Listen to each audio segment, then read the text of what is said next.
What is up, guys? Happy Friday. Happy payday for those who celebrate it as a national holiday. I know I do. That's why I don't have it. That's why I don't work on Fridays. It's great. That's why we were able to put out this show. Thank you guys for joining us. What a weekend. What a weekend it was last weekend for some NFL football. Oh my goodness.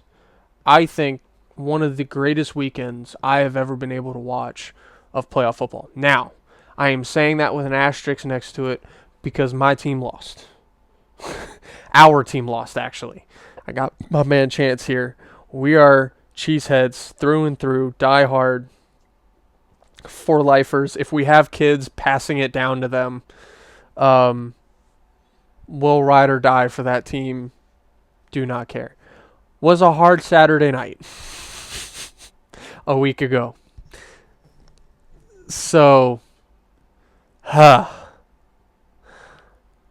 we'll get into it because we have to. I won't scream and cuss. Chance might, although he's had some time to think about it. He's had a few days to think about it. Although if they don't come up with a situation of what the hell's going on with our coaching, that needs to hurry up and get decided pronto. Anyway, let's get into it. I think, Chance, we can agree, W weekend across the board for NFL. Yeah. For those who said that these playoffs would be boring without Mahomes and without Lamar Jackson, I give you what was Super Wild Card Weekend. It was phenomenal. Teams we thought It was super. it it was super.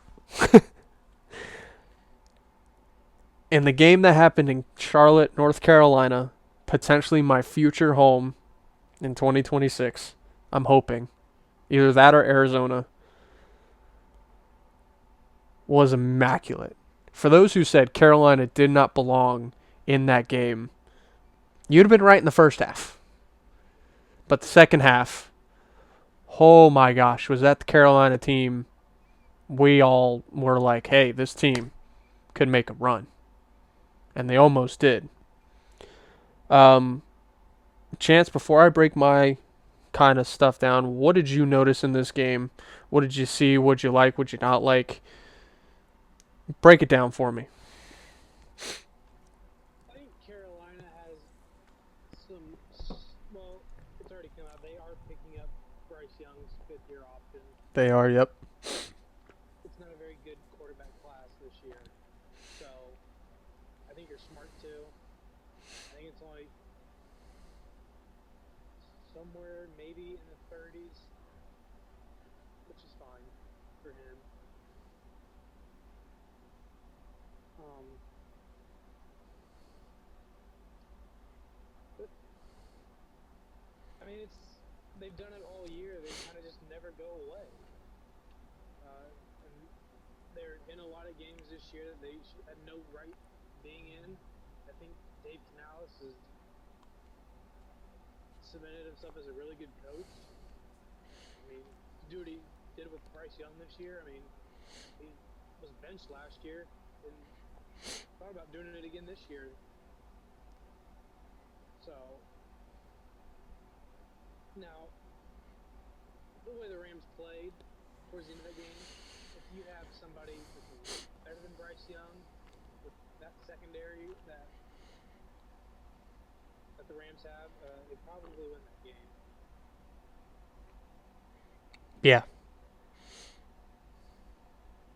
But Puka kind of just took this game over. Stafford had the hand injury. Didn't really look like it on that last drive. So I think the Rams definitely deserved to win this game, and they did. So, but I thought Carolina, as just a fan perspective, really showed out for that game. Yeah, the crowd was phenomenal. The crowd was great. Bringing back the Super Bowl team that they had, I think, what was it, 2015 when they went?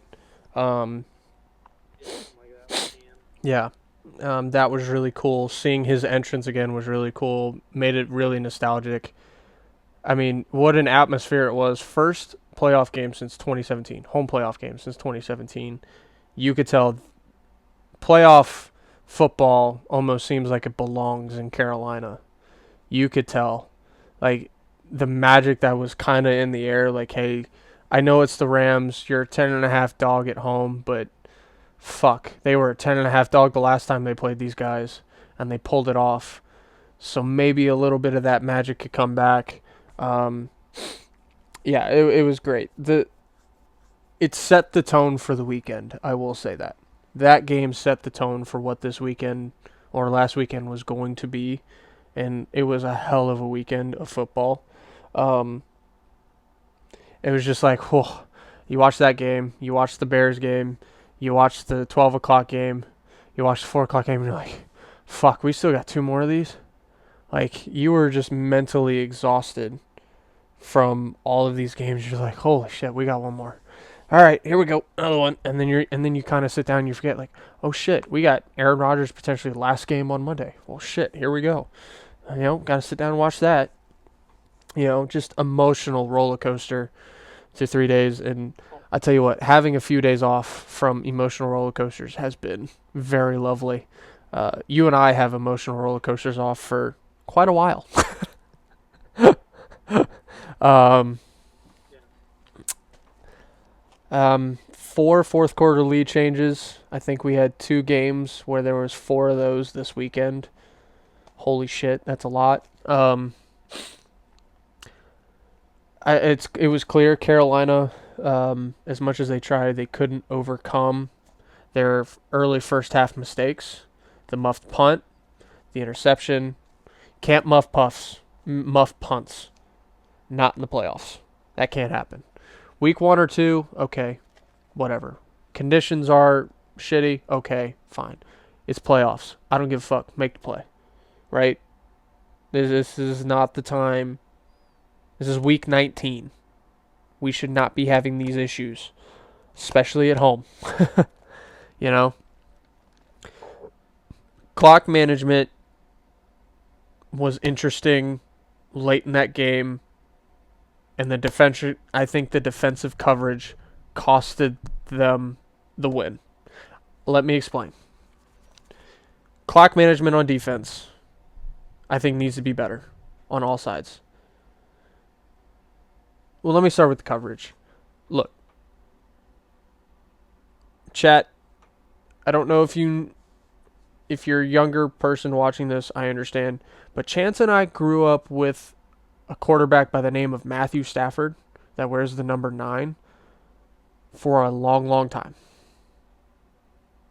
I grew up with him a little bit longer than Chance did because he played for my Georgia Dogs. So I knew about him before he was him, essentially. If that makes sense to anybody. We've been watching him our entire lives, Chance. We know what number 9 can do.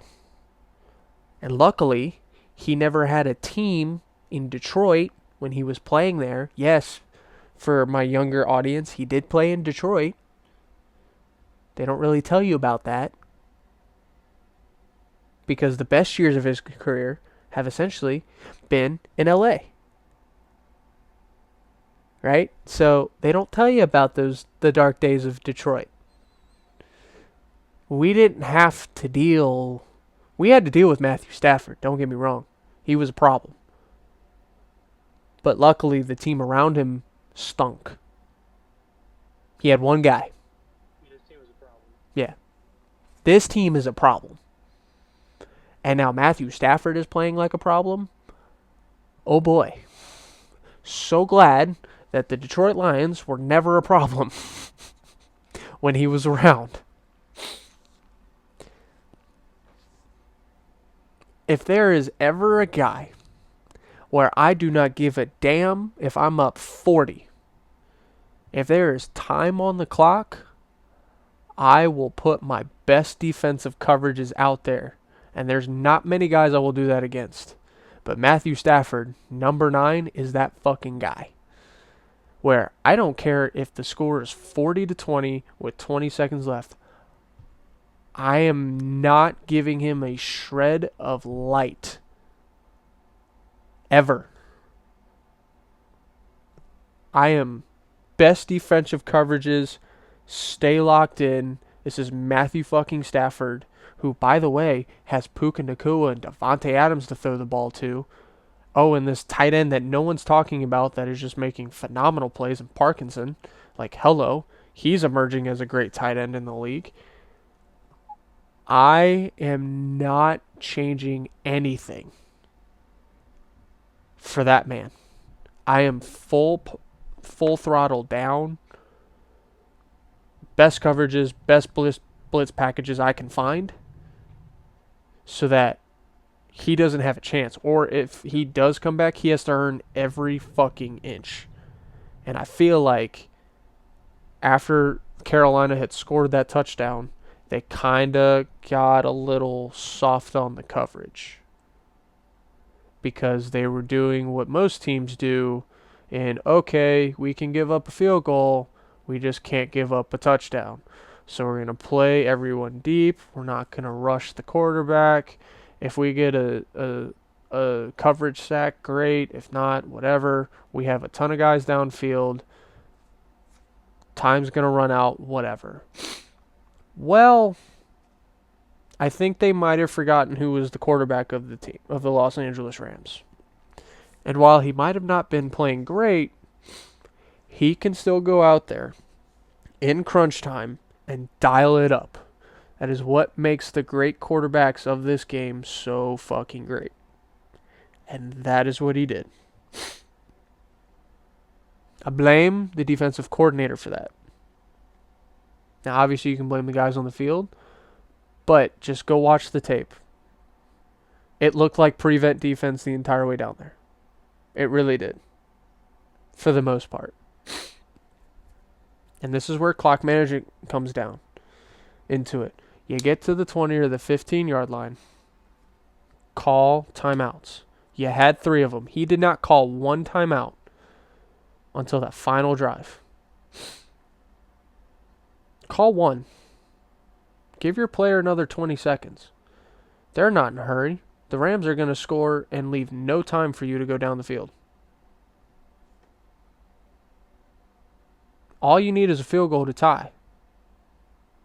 Unless he misses his extra point kick like your kicker did. Go down there. Let him score, do whatever, right?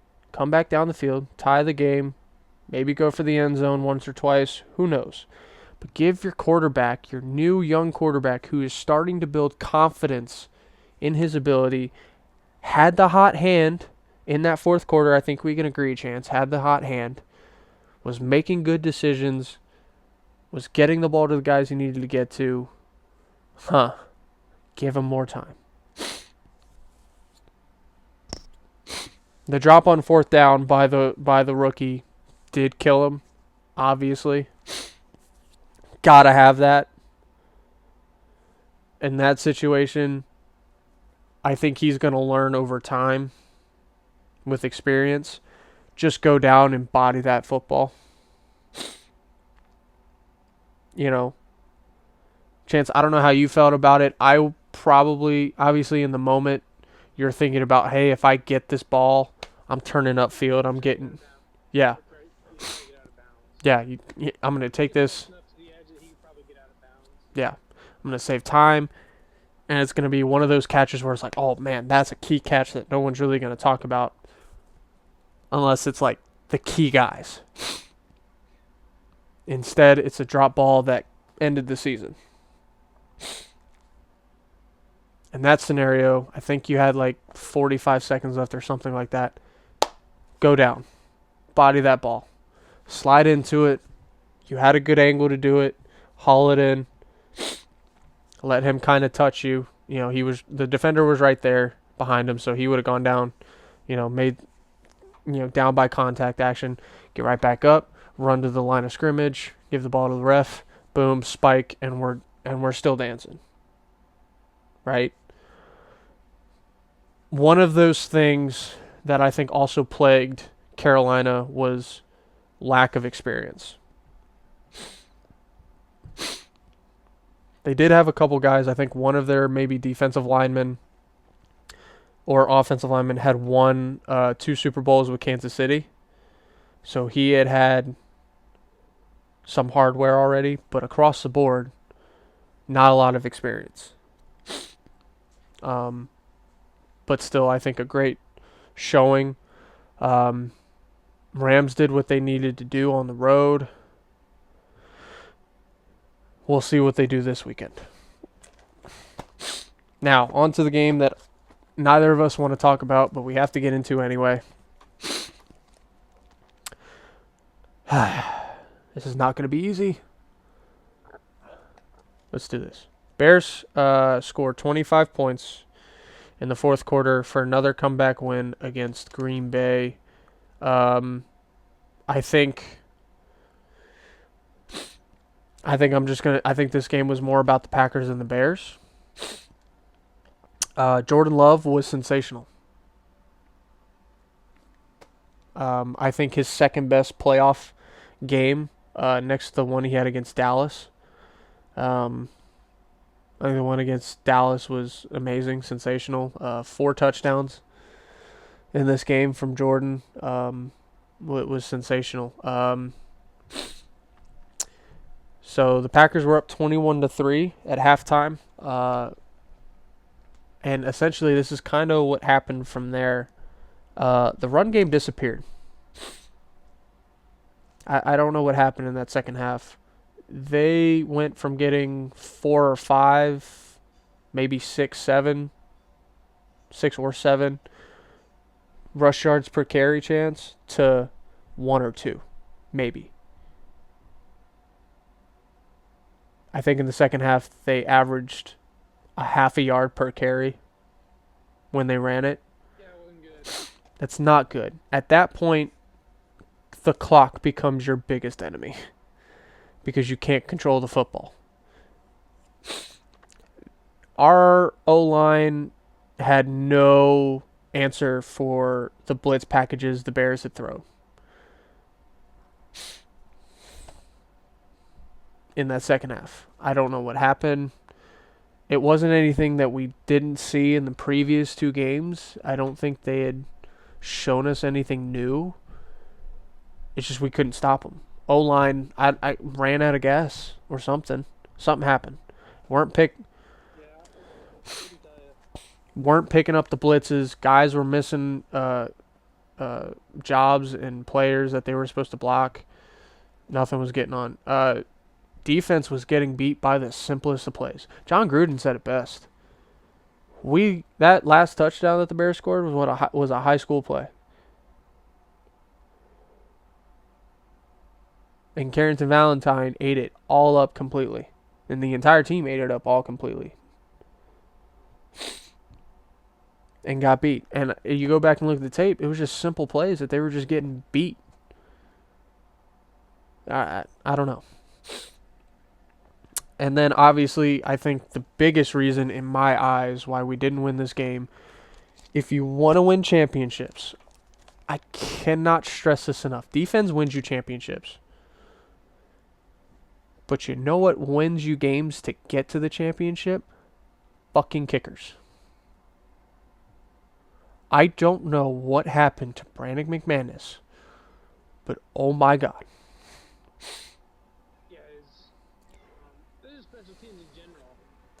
Yeah, that too. I mean, punt returns that the Bears had, one, set them up. They went 3 and out and got a field goal because of the punt return. That's 3 points right there. Yep. So instead of 31 to 28, you never know. You never know. But I get the 55-yarder. I would give a pass, but you made it the first time. you did make it the first time during the timeout. So I would give you a pass if you just missed it before the timeout. You're like, okay, 55-yarder in those conditions, in the wind, in the cold. Okay, Mm-hmm. try it again. But 44 yards chip shot these days. Chip shot. That's it. You got to make that kick. Extra point. You can't miss those. Why are you an NFL kicker and you're missing extra points? What are we doing? You just make the extra point, it's 28-31. And And we're in field goal. We're in range at the end to yeah, tie it up. to tie it up or potentially like you have to at least hit 2 of those kicks. That Yeah, if you don't changes. do them, the game's over. Yeah, It doesn't matter. that's 7 points on the board right there. Like this, yes, the run game sucked. Yes, clock management wasn't great. Yes, defense fell apart. But at the end of the day, you hit your kicks. Don't leave points on the field. You know? Yeah. And it's just frustrating because it brings me to this point. I can only account for 2 times where we weren't the better team on that particular evening or day. And I'm not counting the Vikings because we didn't play our guys. I'm just not. That was what it was. Or maybe I can because, hey, they were the better team. Obviously, we just got beat. Fine. It's the Ravens game. Definitely the Ravens game at home. We got our asses handed to us. Some people would say Denver, but I don't because we got so hurt in that game. We lost. I mean, we dropped like flies. We dropped like flies in I that game. literally. Okay, I'll go back to that Denver game. I remember just thinking about it. I've been reminiscing this entire season in the past 4 days or whatever, how long it's been. Yeah.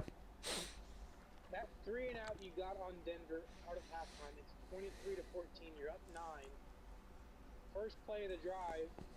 You go. I think it's play action. Ball out on drop, deep shot to Christian Watson. I mean, I'm watching that ball float in the air. I'm thinking, dear God, we're going to go to the Super Bowl. Like, we're going to put a knockout on this team already. The number 1 team in the AFC. We're going to the Super Bowl. Yeah. And it's picked. Watson gets hurt. Mm-hmm. Harrison tears his ACL. And then it just all went downhill after Yeah. that play. Because that throw, he had made it against the Lions, right? Like, it's the Toyota-thon throw that we've branded for love. And to the credit, the DB made one fucking hell of a play. One of, I think, the interceptions of the year. If that's not Pat Surtain, it's probably not. Exactly. You're Like, throwing that against the reigning defensive player of the year. And it's still a perfect throw. I mean, Watson doesn't have to break stride. it's right in the bucket. Surtain just made an absolute fucking play on it because he's that good at his job.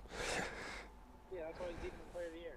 Yeah, like, so, but yeah, I mean, you're right. From there, it all went downhill. So, I mean, so I don't count that game as the game that we went downhill there, or the game that we were outplayed or anything like that. We dropped like flies.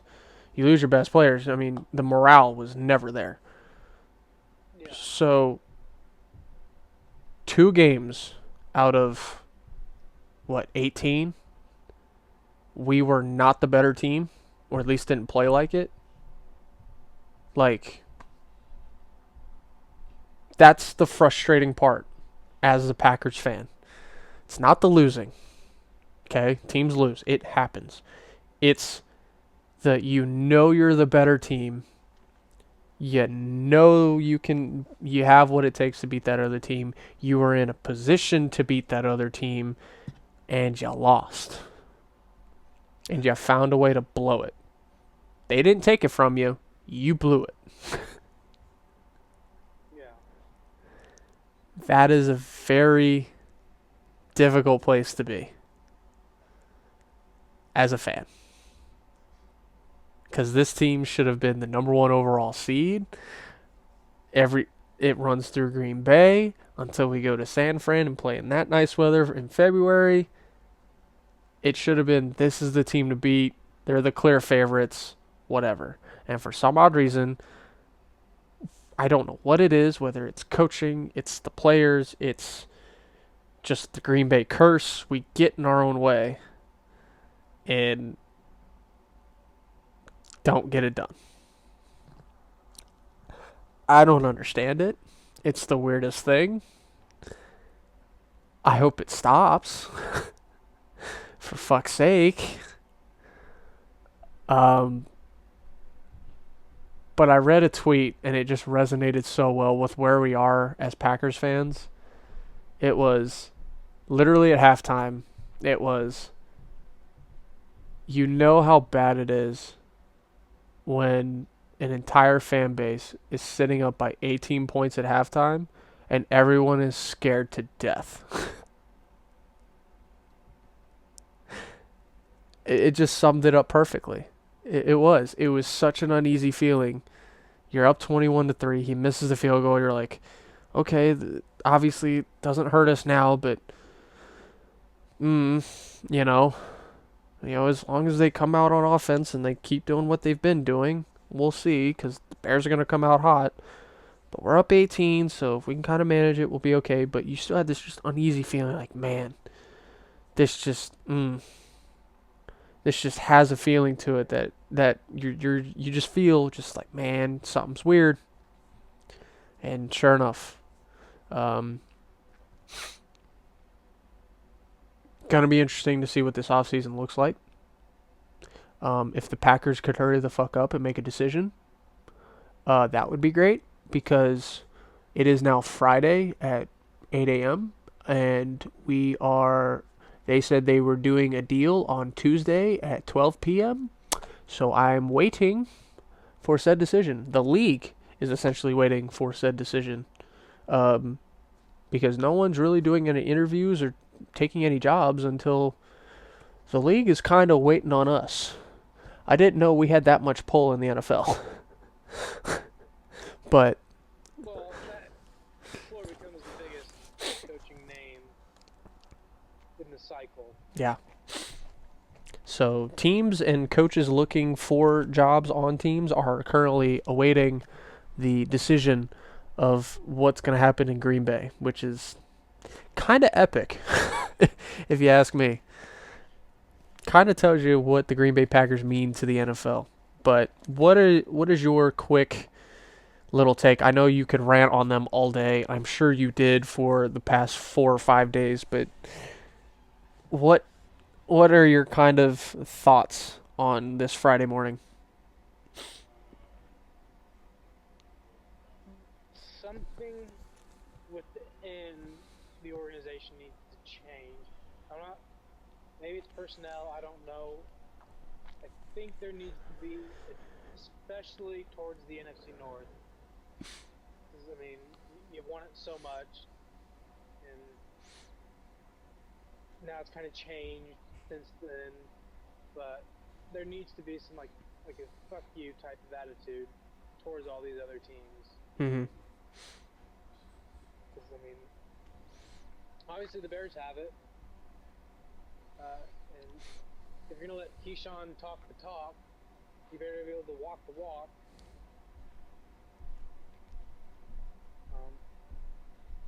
So I think they just need something, some sort of culture change from the players. I wouldn't say it's more so from the coaches. I think it's a player culture change. Mm-hmm. Yeah, you need a guy in there that is like, I think they'll get to it. yeah, And I think they'll get a deal done. I just don't think there's any coaches out there that say I'm going to be a good head coach. yeah, because I mean, you have to, and yeah, sure, we can. No one, I think, is harder on Matt LaFleur than you and I. And I've been an advocate of his for so long, and this year I think was the first time where I was like, dude, I'm about to jump off this damn train if you don't start putting this damn thing back on the right track, you know? And he finally did, right? But I will say, from a year ago, going 1-5, a blocked field goal kick away from being 0-6 in the NFC North, for the most part, obviously the Bears' loss was crushing. We were never, I don't think we thought we were going to win against Minnesota with Clayton Tune or whatever his last name is. Good Lord. No. Get that off my television screen. Like, I don't think we had planned on doing that. So a 4-2 year, you had a chance you hold on, you recover that onside kick against the Bears.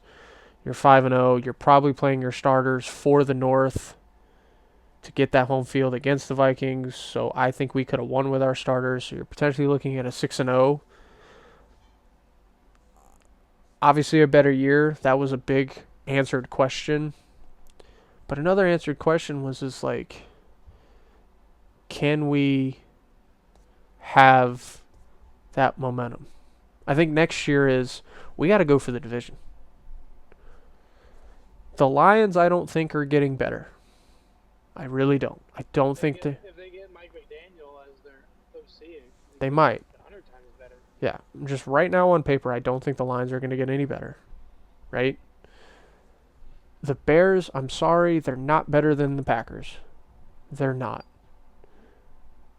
Not this year, no. No, maybe next year, but right now, they're not better than us.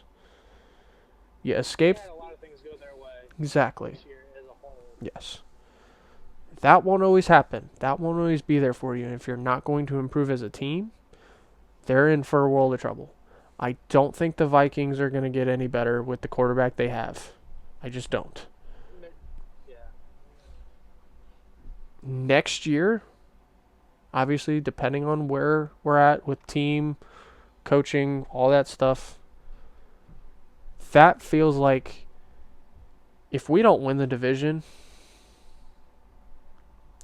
then we really need to have the conversation of if LaFleur is the guy. I'm sorry. Jordan Love, if he can come out firing on all 12, and we can get a run game back remotely that we had 2 years ago or last year, if we can get Josh Jacobs going, we get healthy, the O-line figures it out, we get corners that are worth a shit, and we find a kicker that can remotely just be consistent, then why can't we run the table at a North Division? Win the division. Get us a home game in the playoffs. Yeah. It's been so long. Yeah, it's been so long since we've had a home game for a playoff. Yes, we lost to the Niners the last time we had one. Whatever. We're not going to talk about it. But let's get back there. It's been almost, 5 years now since we've had one? Like, can we get on? I don't care if we're a 4 seed. Just get us a home game. Put us in a position where we get 1 or 2 games at home in front of our crowd in playoff atmosphere. We haven't had that yet with this crew, with this team. And I feel like it could do so well. Now, 2 out of the 3 years, they played really good on the road in the playoffs. Played pretty well, right? That's why I wasn't necessarily nervous going into Chicago. Because I was like, we played there pretty decently last time. If we fix the red zone stuff, which we did, 3 for 3, not bad, then we'll be in pretty good position to win. Here we go. But going on the road we got to do better than the 7th seed. Have to, at least. Yeah. If you're not going to win the division, at least be like a 5 seed. We need to start seeing. I'll put it to you this way. We're taking the steps that we need to take, just they're too fucking small of steps for a window that isn't open for very long in the NFL. Because everyone thinks, 3 years. yeah, I mean, you look at any window and everyone thinks, oh, it's going to be the Tom Brady window. No, that was a one-off, never to be seen again. Mahomes is the only one that could come close to it. I don't think we'll see that window for very long again. This is your window. These steps can't be baby steps. We can't just take these little tiny steps forward. We have to take fucking strides. Like cheetah type strides forward. Like sprinting. And what does that require? Does that require a big fuck you attitude? Does that require... Well, I think one thing is this season was littered by injuries. It was. You can't lose your best player and your best offensive weapon in my eyes. Yeah. Now, credit. Wide receivers in Chicago this last game, fucking amazing. They were awesome. Watson, Dobbs were sensational. Musgrave didn't look like he was going to fall over every play. When he caught a football, it was amazing. I was like, holy shit, he's got his feet. Oh my gosh, we might win this game, boys. Here we go. Jaden Reed, for the most part, yes, I know he had that drop. I know. It's tough. You hate to see it. They dropped it twice on that last drive. I know. Listen, we should have never been in that position to begin with. So I'm not going to put something on somebody when we shouldn't have even been there. Now, you could look at it the flip side of, hey, we were there, so figure it the fuck out anyway. You still gotta catch it. You still got to catch it, yes. But I'm not looking at that drop and going, oh, yeah, that costed them the game. It's not how I look at that game as a whole. And he even went on Twitter and apologized. I was like, brother, that's not the reason we lost this game. Yeah, no. Could it have put the team in a better position to win the game? Possibly. But I don't think they would have. Maybe they could have, but your kicker costed you 7 points. That was a bigger thing in the game than you dropping the ball. In my eyes. So the Bears move on. Buffalo holds on to start what was a wild Sunday in Jacksonville. Allen carried his team. Superman does it again. 3 total touchdowns. Lawrence was good for the most part, but he had 2 interceptions that costed them big time, especially the one at the end. First play of the last drive. All you need is a field goal to tie it, and you go down and you throw a tipped pick. Can't happen. Especially with the kicker that you have. Yeah. Like, He's got a monster leg. exactly. You're on the 30-yard line. All you need is to go down to at least the 45 of your own. Cam Little can kick a bomb. You're good. Like, just get in there and you throw a pick. That's a no can do. You cannot do that. And I understand why Jason was saying what he said earlier. And I think Buffalo honestly did a really good job at limiting Travis Etienne. Only 67 yards on the ground. He did have 40 some odd yards and a touchdown in the air. But Jacksonville's kind of claim to fame was their run game. Not saying Trevor Lawrence didn't play bad. He played some MVP type football down the stretch, but they had one of the best running attacks in the playoffs of all the playoff teams. And the Buffalo Bills did a really, really good job at preventing those runs. What'd you see in this game, buddy? I didn't watch. I watched the second half of this game. Mm-hmm. I woke up for the first half.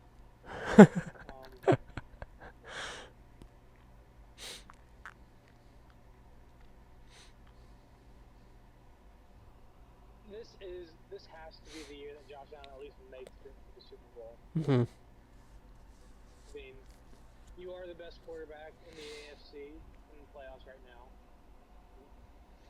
Arguably the best quarterback in the league on any given Sunday. You're definitely the best. You're probably the best or second best quarterback left in the playoffs. That's for damn sure. But I think he's better than anybody in the NFC. Okay, so he is the best quarterback in the playoffs right now. I think it's number 9. Stafford can't move anymore. That's true, but I mean, God, he's playing like unbelievable. But I mean, Josh Allen is a close second to me. It's not very. You could argue 1, 2, either or Allen or Stafford at the moment. That's left in this postseason.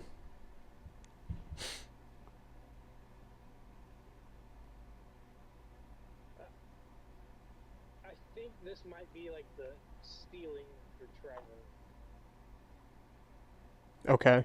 Um, what he did down the stretch was phenomenal and to carry in. But I think they kind of got away from their game plan. Mm-hmm.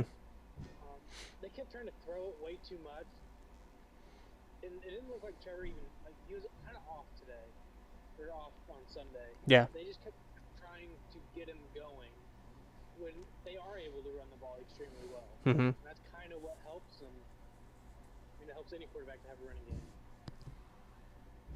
So,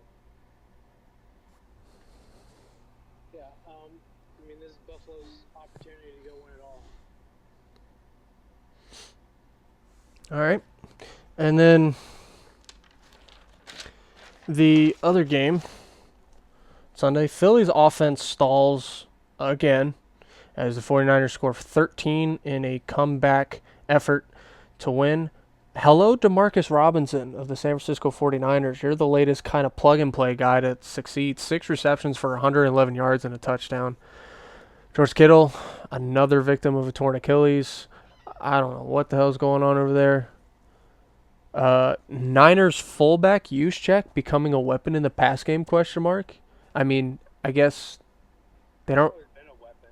Yeah, but he's more of a weapon now because they don't have anybody else. So he's now going to be targeted more. So it was pretty cool. He was lining up in the slot behind the tight end. I'm going, okay, Juszczyk, you go, dude. Hell yeah, you're not just a fullback. Go ball out.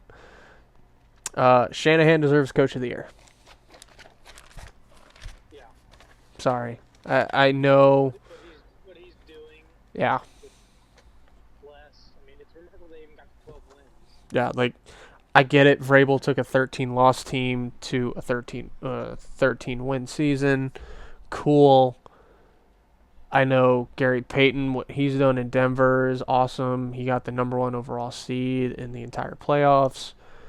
Liam Cohen taking the Jaguars to their heights, great. But look at what Shanahan has had, especially on the defensive side. He has lost literally every top weapon in his defense. And has somehow put together something to put not only just 12 wins, but a win in Philadelphia. Now, granted, Philadelphia, good Lord.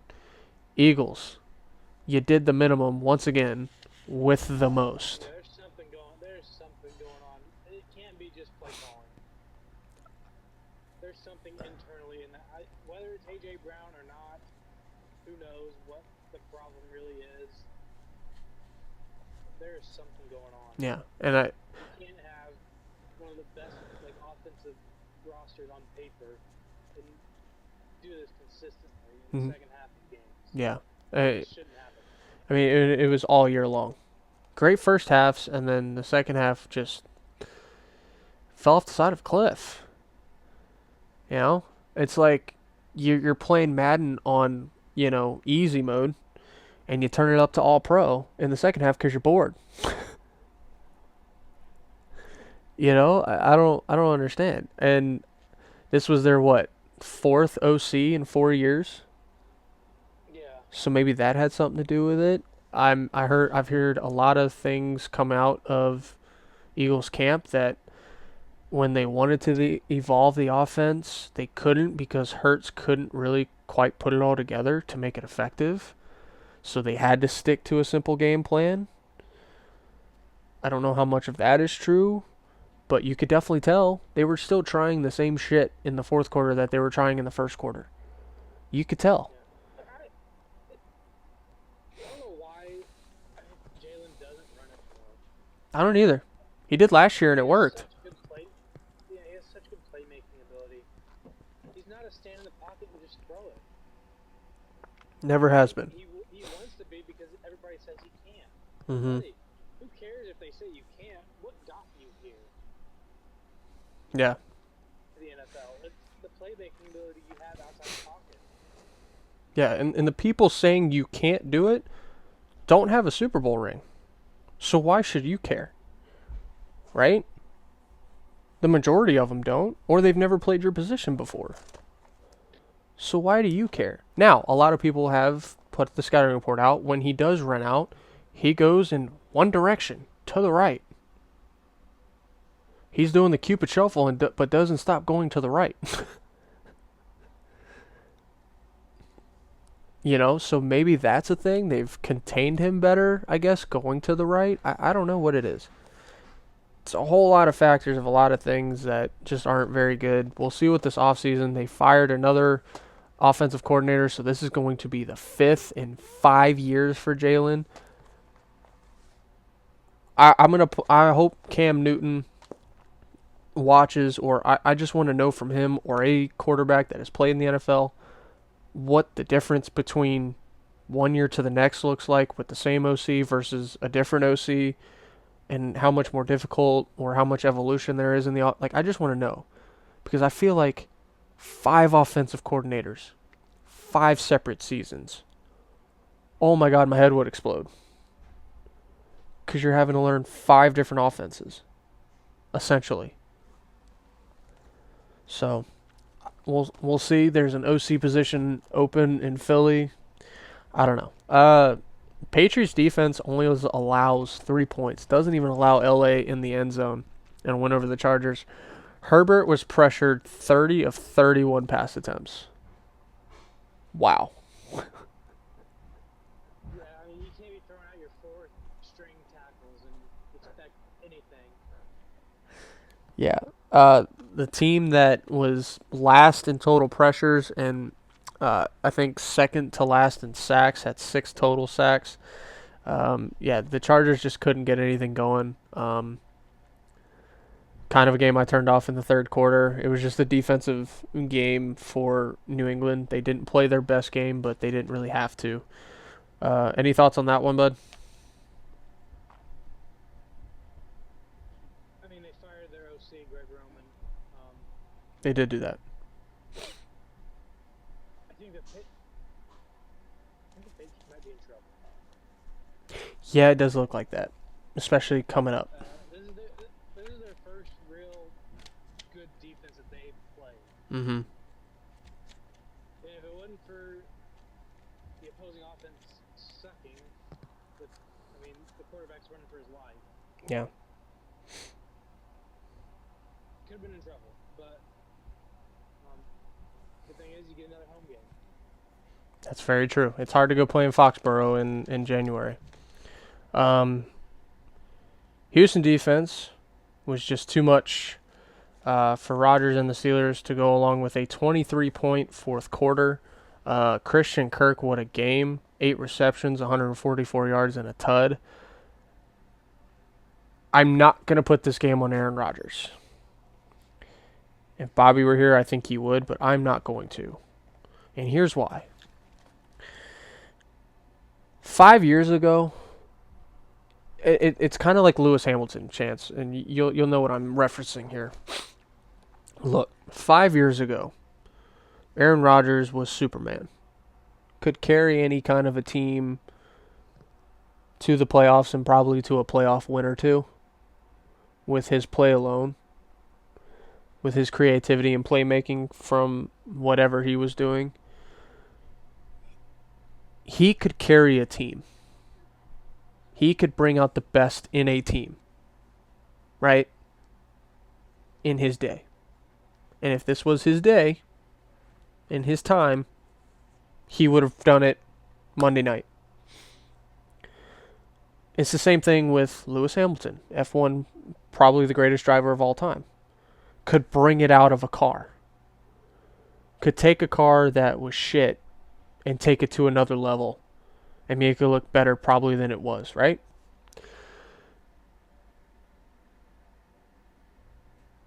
In this time when it's probably his last couple of seasons,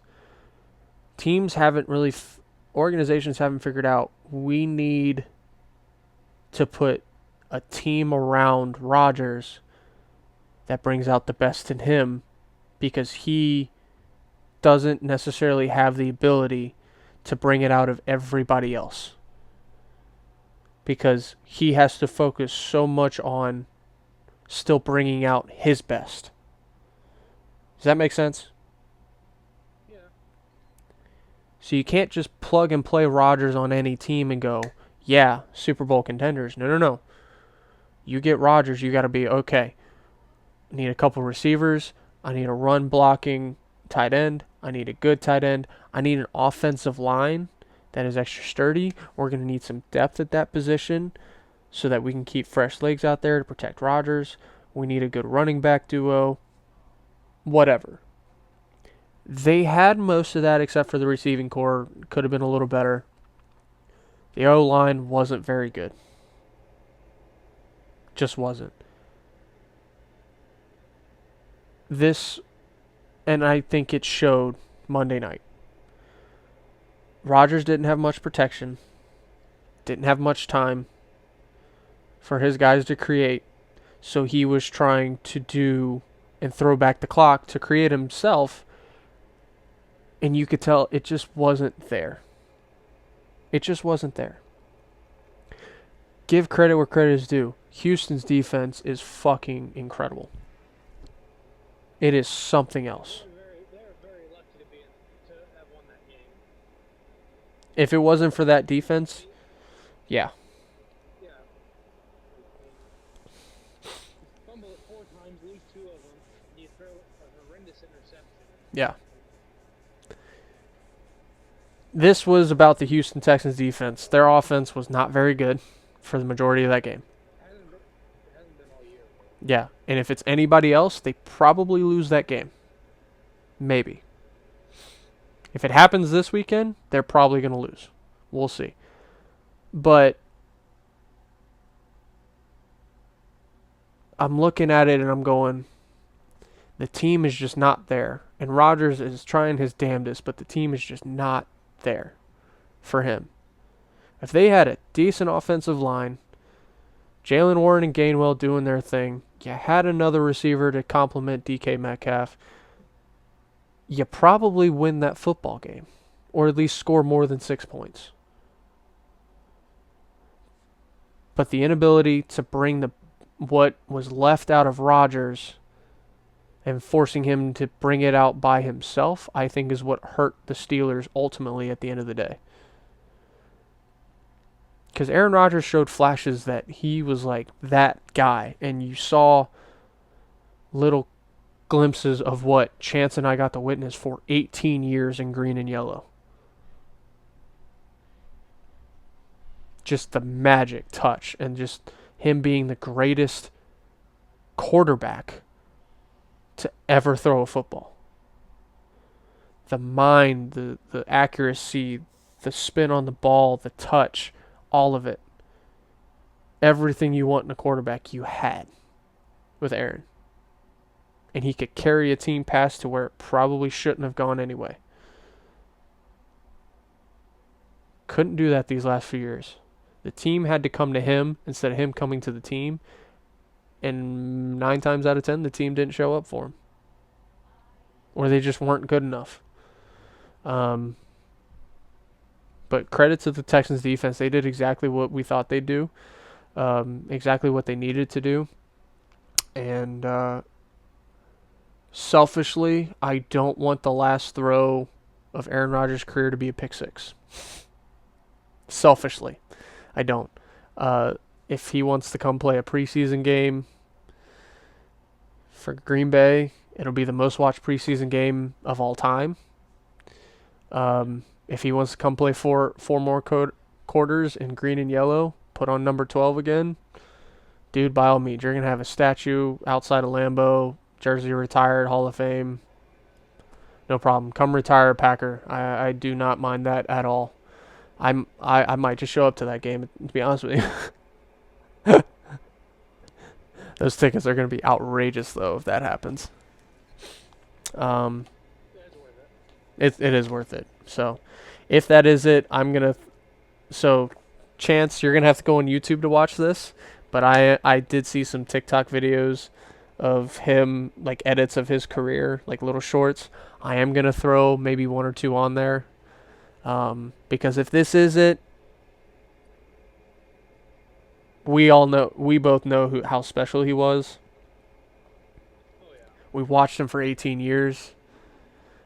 And Aaron, if this is it, thank you so much. I selfishly want you to do one more because I'm just not ready yet. If the Steelers kind of sucked this year, I think I would have enjoyed it a little bit more in terms of closure. Um, but I don't think Aaron Rodgers just knows how to lose. I don't think he likes losing, and that's what makes him so great. But let's get to the games this weekend. 2 on Saturday, 2 on Sunday. Oh, by the way, we don't have time this week to do our little segment, our new segment that I wanted to try. So we're gonna postpone that for next week, our next recording. So don't worry, it is coming, just coming a little bit later because I have to go. I got things to do. 4:30 on CBS in Mile High, the Denver Broncos against the Buffalo Bills. For me, Chance, this is which Denver offense is going to show up. Their best offensive game was against the Green Bay Packers when they were dropping like flies. Their second best offensive game, happened in one fucking quarter.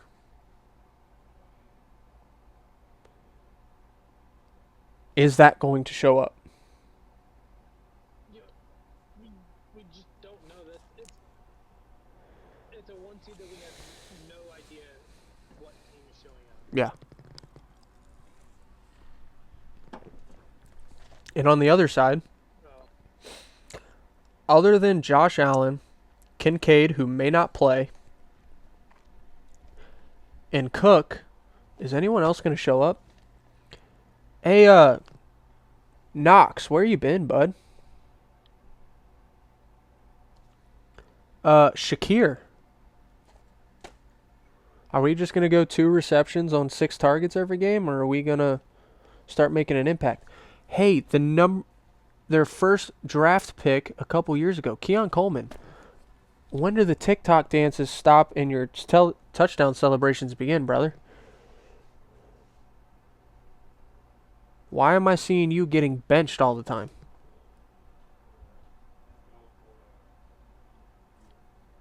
You know? At what point? It can't just be all Josh Allen. One of the 3 of these guys has to show up for this to be a difference. Defense, keep doing what you're doing. I preface that by saying that. Keep doing what you're doing.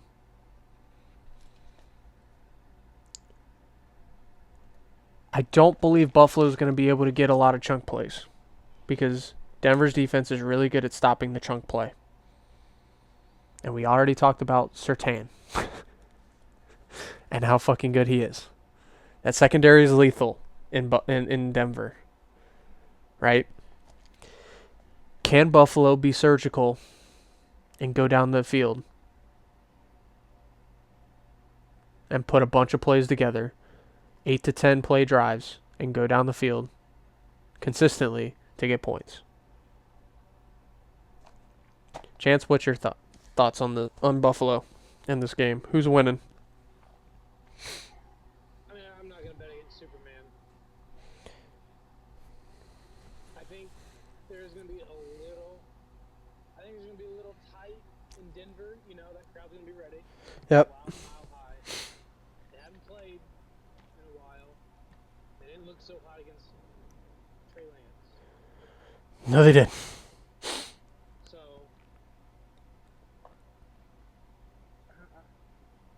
I just think their inconsistencies all year is finally gonna bite them.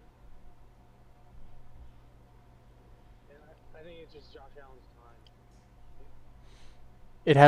It has that feeling to it, right?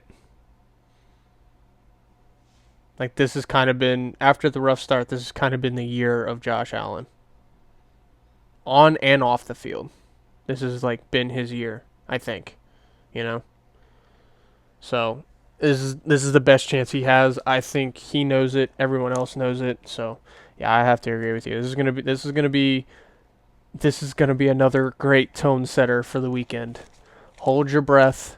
It's gonna come down. Unfortunately, it's 4:30 on Saturday. Yeah, I know. This should have been on Sunday. Well, 8 o'clock on Saturday, the Seattle Seahawks are against and I literally wrote this down in my notes, what is left of the San Francisco 49ers.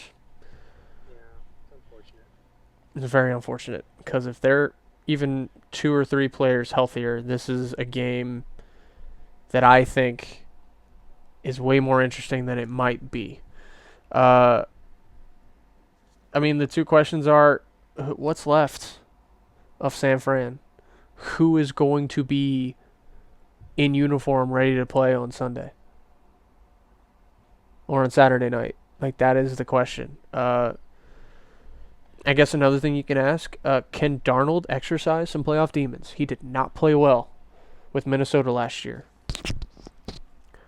And I kind of brought this up to Sophia. The NFC West made us look really bad this year because we had 3 playoff teams in last year. None of them got out of the first round, where they all lost their first game.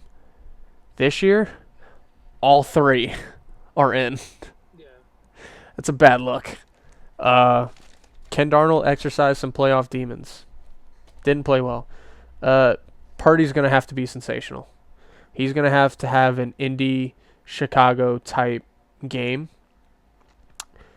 And whoever's left on that offense, Jennings, Pearsall, it's going to have to be some Tonjes, Bourne. Like, those guys are going to have to step up. It can't all be McCaffrey.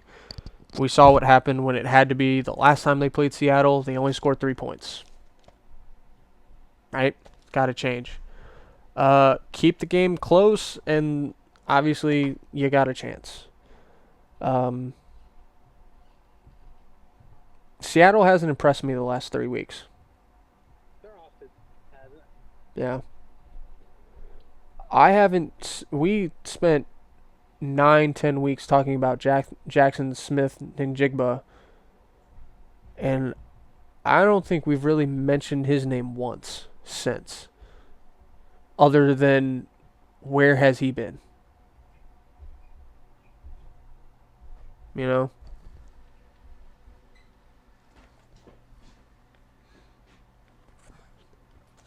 Yeah, I mean, I just didn't think his offenses looked well at all this year. Mm-hmm. He has been the only bright spot on this team. And I know you have Cooper Kupp as a wide receiver too. Their running game has kind of been missing all year. So I don't expect them to just randomly find that running game because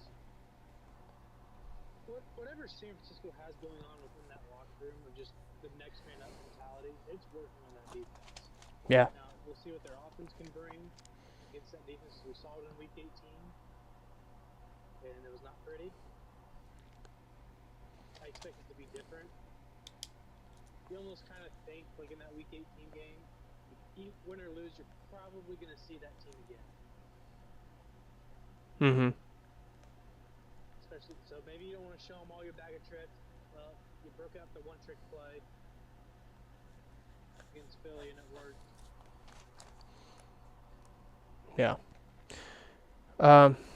Yeah. It should be interesting. Seattle, though. I do. Seattle at home. Tough barn. I think San Francisco might lead at halftime. Mm-hmm. Like the game in Denver, the 1 seed coming back. Yeah. Loud crowd. It's going to be a little tight. A little anxious. See what happens. Yep. All right. Sunday at 3 o'clock on ESPN. The New England Patriots against Houston Texans. Well, obviously the story, Drake May versus the best defense in football. You know, one of the best offenses against the best defenses in football. Can Stroud stand out for the first time, all season maybe? Is Nico Collins good? Because he left with a concussion. Yeah, he got knocked out by the ground. How these concussion protocols are going, I mean, I don't see him playing. No. It's a short week till you played on Monday. Yeah. So he's probably not playing. I think for New England, you have to get off to a really good offensive start. Yeah. You Cut. have to be able to control the game. Yeah. And if you get down, that's enough pass rush can really pin their ears back. Mm-hmm. You're in trouble. It was only a 7-6 game for 3 quarters. It's essentially. and that defense smelled blood in the water against Pittsburgh, and I mean, every other play they were rushing Rodgers and getting to him. So I think this is the game for Stroud to show us why he was the number 2 overall draft pick. This is the game. This has to be. The Patriots defense isn't. I think the Steelers defense is better than the Patriots defense. Personally. At least these last few weeks. The Patriots defense can be had. We saw it against Buffalo. I'm not saying Houston's better at Buffalo, but I think Houston has the tools to be just as good offensively as Buffalo. And I think that defense is going to put some hurt in there. Now, the home crowd could be a thing. I like Houston in a close one here, Chance. I don't know. I like Houston a little bit here. You know, the 2002 Ravens, the Trent Dilfer, you just got to ham and egg. You don't got to be anything special with the kind of defense that they have. So, I mean, Stroud doesn't have to do anything special. He just got to take care of the football. Because the Patriots will make you pay for it. I'm kind of riding the Drake May train. I mean, when he was drafted, I said he was going to be the best quarterback out of that class. He might win MVP. He just might. Yeah, so I mean, I'm kind of right on that one. So I'm going to ride with Drake May in this one. Okay. And then the last one, I don't even think we really need to go over because I know what we're both choosing. I'm not betting against 9. I don't do it very often. I'm not starting now. He's not playing the Packers. So I'm not betting against 9 against the Bears. I agree with whoever said it. I think this is going to be a high-scoring game. I don't know what the over-under is, but this is going to be high-scoring. Expect Ben Johnson to go for it 20 fucking times on 4th down again. I think McVay and the defense need to understand, hey, this is 4-down territory from jump. Johnson does not give a damn. If he's around midfield, he's going to go for it. If it's not 4th and 25 or something, he's gonna send it. If it's within like 4th and 6, 4th and 7, because if you're telling me that the Rams offense isn't on par, if not better than what our offense was, you're not watching the correct football. You're just not. I like the Rams by 1,000. That's my bias in me. We need it. My bias says Rams by. Ever since that Pope was elected, he's from Chicago. Yeah, I know. They got some sort of weird voodoo shit going on. Yeah, I know. Like, I mean, I said it all year. Like, eventually that shit's gonna run out. You know, it looked like it was gonna run out against us. It did. Now they found a way. But the Rams haven't done that this year. For the most part. They look bad down the stretch. Mm-hmm. Since that Seattle game that they blew in overtime, They've looked shaky. Seattle came storming right back. This Bears team can do it at any moment. Yeah. You let Carolina back in the game too. Second half. So this could be a repeat. I'm still picking the Rams, but God knows I cannot stand Chicago winning it. Yep. Yeah. But we'll see. We'll see. I would give you some knowledge on this game, but I'm not trying to. I'm not giving him a chance. I can't do it. I can't bring myself to do it right now. Matthew Stafford's in this game. So Puka Nacua is going to go for 200 yards, 2 tuds. I don't even care. Devontae's going to have a game. I don't care. But all right, so I got to get going. I got some things I got to get done. Thank you guys for watching. I hope you have a great Friday. Enjoy your weekend. Enjoy the weekend of the Division Series. honestly, it's going to be slated, I think, just as well as Super Wildcard Weekend. You're going to have Super Divisional Weekend, or what's a good D word? Uh, Delicious. Delicious Divisional Weekend. There you go. I like that. That's got a good ring to it. That does. NFL, if you use that, I won't pay for it. Trademark. I need paid for that. If Yep, you use that. absolutely. But enjoy. Advertisement on the screen. I won't pay. Oh man, but thank you all for watching on YouTube. We'll be back next week. We'll have the new segment for you because we got to talk about the coaches situation that's going on right now and how everyone's waiting for Green Bay to do something. Hopefully, by the time we get there, Green Bay will have done something and we'll kind of paint the picture a little bit. But we got our new segment coming up. We're gonna go over baseball because there's a lot been happening. College basketball in full swing. The Olympics right around the corner. NHL still firing on all 8 cylinders. No one can beat Colorado. It's so fucking frustrating. Tampa Bay. No one can beat Tampa Bay right now. 11 straight. 11 straight for them. Holy shit, look out. Like, here we go. Colorado blew a lead to the Leafs the other night. They did. Leafs won in overtime. But it's overtime. No one can beat this team in regulation, though. Doesn't matter. Leafs win, the Leafs are back. There you go. Chance is back on the wagon. All right. We're gone. Thank you all for so much for watching. Hopefully we'll have Bobby and Jason on next time. Chance, thanks for joining me, brother. It has been a pleasure as always. Are we doing it on Sunday? I don't know.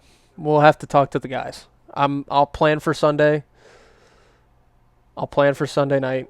I won't be there Monday. Yeah, so I'm going to plan for Sunday night to do a recording, and we'll go from there. So look for that if you're on Twitch. YouTube, I will let you know when we get all this stuff out. Make sure you have your notifications on. Follow, subscribe, do whatever.